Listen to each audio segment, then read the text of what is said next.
Today I'm going to do a little comparison between the Glock G23, this is a Gen 4 model, and the Sig Sauer P226. This one's chambered in 40 S&W, and it's an older model that was made in Germany. It doesn't have the rail on it. Other than that, as far as I can tell, basically it's exactly the same as the modern P226s.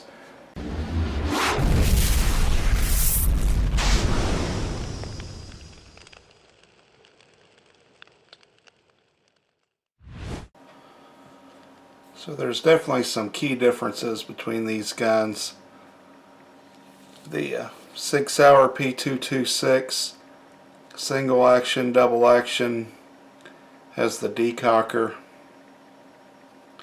The trigger pull on it in double action, it's about, the sight says it's 10 pounds. It's probably pretty close. The single action, I don't remember exactly what it was, but it's fairly light. I've got two of these, one in the 9mm and this one in the 40, and I haven't shot this one a lot, but the 9mm definitely has a really light single action trigger. This holds 12 rounds, so it gives you 12 plus 1. Of course, 40 S&W is what this one's chambered in. The finish, this is an older model. I think it's I'm not sure if it's the same as like the Nitron finish that they have now. Then on the G23 we've got 13 round capacity in the mag and then one in the chamber. So it's got a little advantage on the capacity. And then the size, it's also just a little smaller gun. You can conceal this. I know a lot of people conceal these. It's the exact same size as the Glock 19. But you can see them put up together. The Sig's quite a bit bigger, so concealed carry is not going to be a really good option. And the grip doesn't look so much wider right now, but it's quite a bit wider. So the main difference is, of course, the Sig is made out of aluminum alloy, and the Glock is got the polymer frame.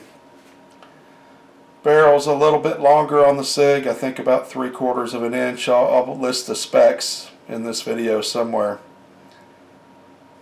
And you can see the G23, this one's in flat dark earth, and then the P226 has the E3 grips on it.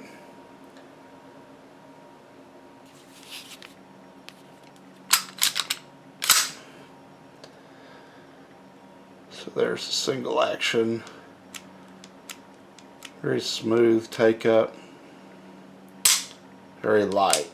Double action, it's smooth, but I'd say it definitely is all of those 10 pounds.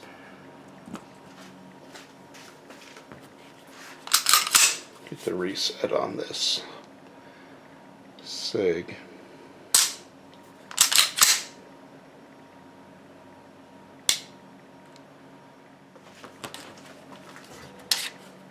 Now the G43, it's like all your Glock triggers basically. This one a little bit rough on the take up. And then there's the reset. Not a bad trigger at all though. I expect the weight to be I expect the Sig P226 to be considerably heavier because it's aluminum. I'm going to go ahead and weigh these with full mags. There's not one in the chamber. Weigh them in ounces. Let's see the Sig P226 first. As you can see, 39.2 ounces. And then the G23, 31.3 ounces. So definitely a huge advantage there for the weight for the Glock. So weight and capacity check on the Glock.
So my final thoughts on these guns are,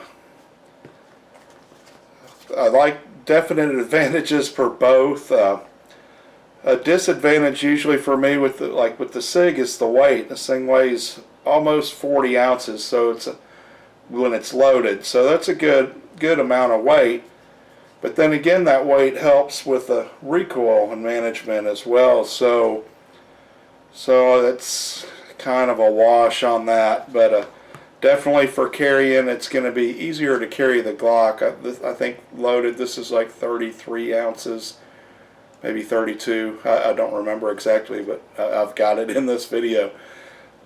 So the other thing is just aside from the weight is the concealability. You're going to be able to conceal the 23 a lot easier. It's a little thinner at the widest point, and so I think that makes it a lot easier to conceal. It's just smaller all the way around.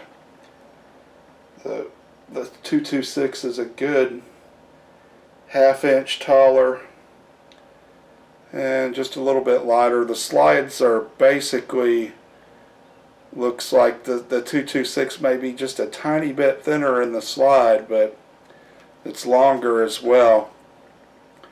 So I think I would have to give the nod to the G23 for just more versatility. I mean, both of them you could change out calibers and whatnot, but just the more versatility as far as being able to carry, I think that's going to go for the G23. Both of these are extremely reliable, well-built guns.